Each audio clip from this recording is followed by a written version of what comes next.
Another day, another gastos, courtesy of Prime Water, City of Malolos. Very good ka talaga sa gastusan, hype ka.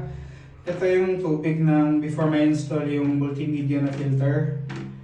Ito naman yung after. So ito kakatapos pa lang ma-install, so medyo cloudy pa siya. Pero tingnan nyo yung difference, ito manilaw na masebo. Ito wala na yung sebo-sebo. So, lilinaw pa to after couple of days or couple of hours pag pinatulo ko ng tuloy-tuloy yung tubig. Pakita ko sa inyo yung in-install sa akin. Saglit lang. So, ito yung na-install. Multimedia na filter na may backwash. Kasi pinakabit ko yan dahil yung filters ko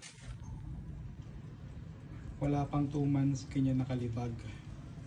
Yung combination ng filter na yan, yung 4, 1,000 na yan. So, kung every 2 months gagastos ako ng ganyan, mas masyado din magastos. So nag-opt ako na kumuha na lang nitong multimedia na filter.